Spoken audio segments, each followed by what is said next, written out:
Good morning. हमारे यहाँ जितने भी बच्चे अभी उपस्थित हैं उनके लिए एक काफ़ी सुनहरा मौका है। हमारी ओर से एक नया चैनल ऑक्सफोर्ड ब्राइट के नाम से शुरू किया गया है।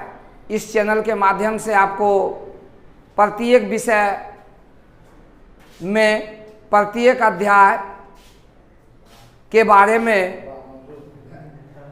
काफ़ी जानकारी सीरियल वाइज मिलेगा। उसी कड़ी में आज मैं प्रमोद सर रसायन विज्ञान वर्ग दशम का पहला अध्याय का प्रथम लेक्चर जो है उसका नाम है रासायनिक अभिक्रिया एवं रासायनिक समीकरण। सबसे पहले हम लोग जानेंगे रासायनिक अभिक्रिया होता क्या है। रासायनिक अभिक्रिया हमारे जीवन से संबंधित है। जैसे हम भोजन करते हैं एक रासायनिक अभिक्रिया है, सांस लेते हैं एक रासायनिक अभिक्रिया है। हमारे जीवन में जितनी भी घटना घटती है वो सभी रासायनिक अभिक्रिया होती है। तो सबसे पहले इसका परिभाषा हम देख लें। तो परिभाषा रासायनिक अभिक्रिया का, जब दो या दो से अधिक पदार्थ मिलकर एक से अधिक पदार्थों का निर्माण करता है तो रासायनिक अभिक्रिया कहलाता है। आप अपने मन से परिभाषा लिख सकते हैं, कोई जरूरी नहीं है दो पदार्थ मिलकर। एक पदार्थ भी टूटकर दो या दो से अधिक पदार्थों का निर्माण करेगा उसे भी हम रासायनिक अभिक्रिया कहेंगे। उदाहरण देख लीजिए, हाइड्रोजन एवं ऑक्सीजन मिलकर जल का निर्माण करता है। ठीक है, आप देख लीजिए नीचे लिखा हुआ है हाइड्रोजन और ऑक्सीजन मिलके जल बनाया। यह एक रासायनिक अभिक्रिया है। किसी भी रासायनिक अभिक्रिया में दो भाग होते हैं। एक भाग जो रासायनिक अभिक्रिया को कराने में सहयोग करता है उसे हम प्रतिकारक या अभिकारक कहते हैं। दूसरा है रासायनिक अभिक्रिया जब संपन्न हो जाता है तो प्रतिफल का निर्माण होता है जिसे हम उत्पाद कहते हैं।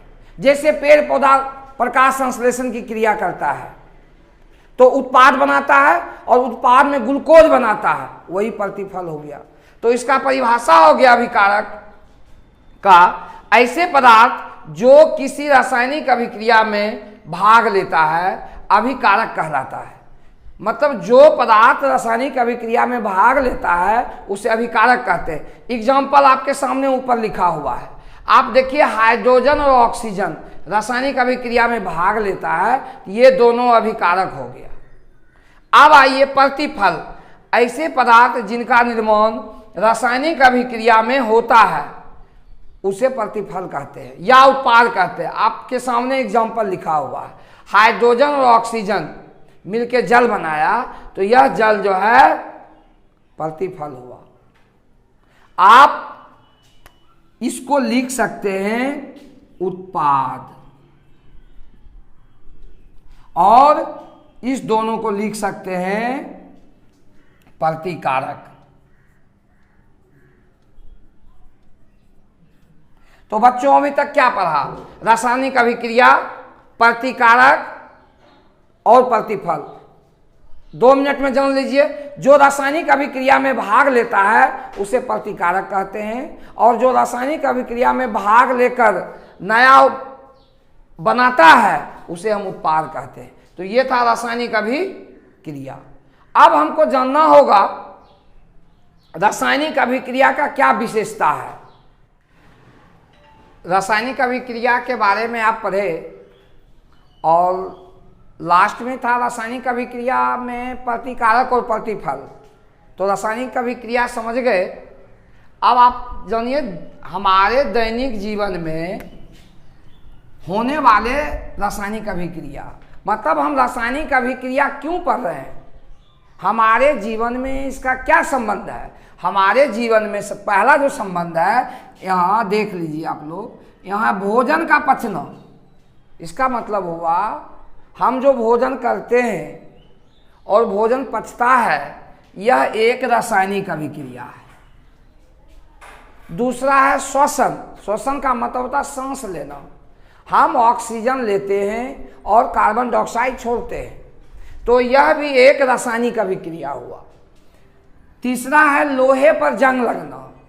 आप लोग देखते होंगे लोहा धीरे धीरे खराब होता है। क्यों खराब होता है? तो इसका मतलब हुआ लोहे पर जंग लग रहा है। आप इसके बारे में विस्तृत जानकारी आप अगले चैप्टर में पढ़िएगा, अभी केवल इसको एग्जाम्पल के रूप में देख लीजिए। तीसरा है दही का बनना। दही कैसे बनता है? दूध से। दूध से दही बन गया तो वह एक रासायनिक अभिक्रिया हो गया। तो समझ गए हमारे दैनिक जीवन में रासायनिक अभिक्रिया का क्या महत्व है। पहला महत्व है भोजन का पचना, दूसरा है श्वसन, तीसरा है लोहे पर जंग लगना और चौथा है दही का बनना। अब आपको जानना है रासायनिक अभिक्रिया की क्या विशेषताएं हैं। विशेषता का मतलब होता है गुण। रासायनिक अभिक्रिया में अवस्था में परिवर्तन होता है। अब कैसे अवस्था में परिवर्तन हो गया? अब देखिए, हाइड्रोजन गैस है, ऑक्सीजन गैस है, और ये मिलकर क्या बनाया? पानी। पानी क्या हो गया? द्रव है। देखिए अवस्था परिवर्तन हो गया। ठीक है। दूसरा है रंग में परिवर्तन। कोई भी रासायनिक अभिक्रिया करता है तो रंग में परिवर्तन हो जाता है। आप एग्जांपल देखिए, आपके पास है फेरस सल्फेट और तांबा। जब अभिक्रिया करेगा तो ये बनाएगा CuSO4 + Fe। तो ये रंग में परिवर्तन कर रहा है, इसका रंग कुछ और है, और जब यह प्रतिफल बना तो इसका रंग बदल गया। तीसरा है ताप में परिवर्तन। आप लोग चूना देखिए, यह चूना पत्थर आई है CaCO3, चूना पत्थर हुआ। इसको जब गर्म कीजिएगा ये बनेगा चूना + कार्बन डाइऑक्साइड, और साथ में निकलेगा उष्मा। ये हुआ ताप में परिवर्तन।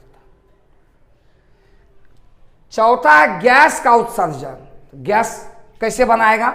जैसे आपके पास कार्बन है और ऑक्सीजन है, जब कार्बन और ऑक्सीजन के साथ अभिक्रिया करेगा तो ये बनाएगा CO2। यह गैस है, और गैस, ये जो तीर देख रहे हैं इसका मतलब हुआ गैस वायुमंडल में चला गया। और पांचवा है अवक्षेप का निर्माण होना। अवक्षेप का मतलब क्या होता है? किसी चीज का बनना और रासायनिक अभिक्रिया में जमा होना।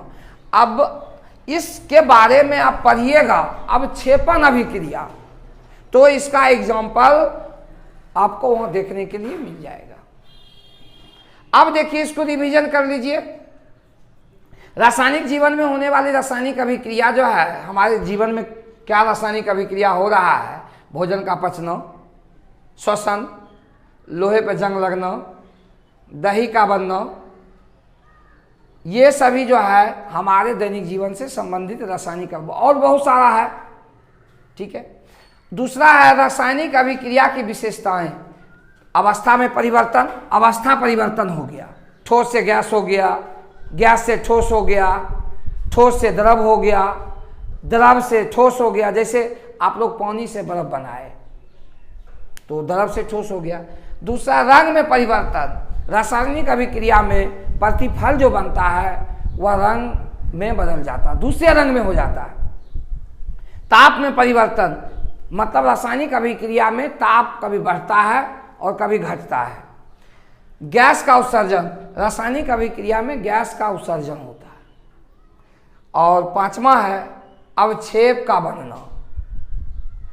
अवक्षेप का बनना मतलब वह कोई भी रासायनिक अभिक्रिया जो है ठोस के रूप में कहाँ जमा हो जाएगा? बाद में प्रतिफल के रूप में ठोस मिलेगा। ठीक है। और अभिक्रिया में जमा हो जाएगा तो उसको बोलते हैं अवक्षेप। तो बच्चों जिनको लिखना है आप स्क्रीनशॉट ले सकते हैं इसको, तो आप स्क्रीनशॉट लीजिए।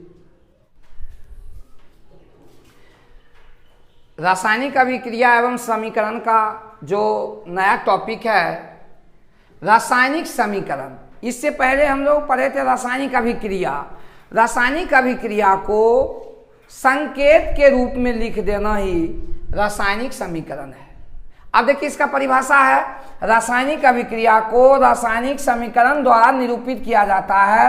रासायनिक समीकरण के अभिकारक और उत्पाद में पदार्थों के सूत्र का इस्तेमाल करते हैं। सूत्र क्या हुआ, जैसे हम कह दिए ऑक्सीजन, ऑक्सीजन, ऑक्सीजन, इसका सूत्र हो गया O2, यही सूत्र हो गया।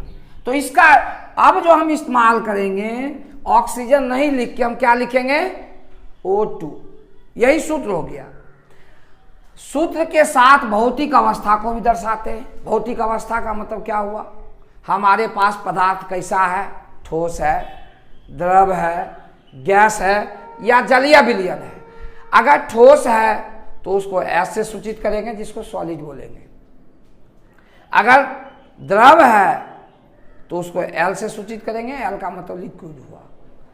अगर गैस है उसको G से सूचित करेंगे, G का मतलब गैस हुआ।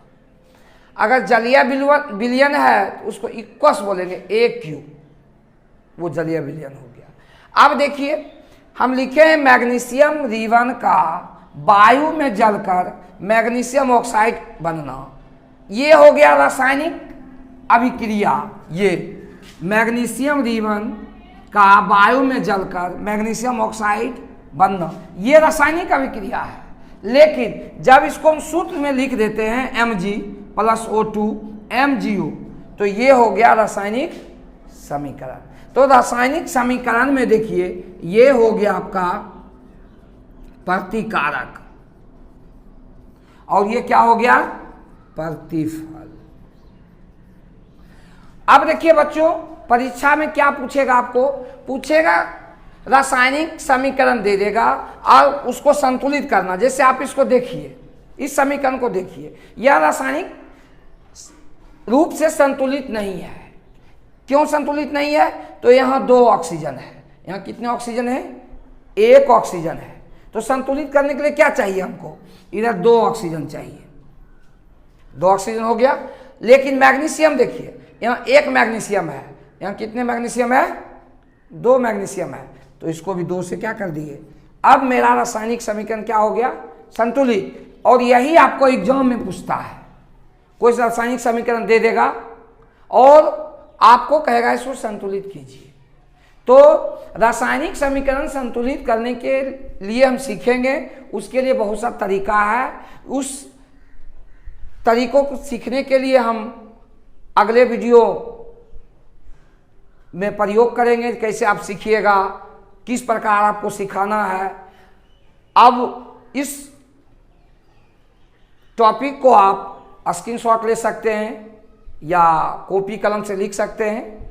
यदि मेरा पढ़ाई अच्छा लग रहा है, इसको लाइक कीजिए और मेरे चैनल को सब्सक्राइब कीजिए और दोस्तों को इसके बारे में अधिक से अधिक जानकारी दीजिए। धन्यवाद।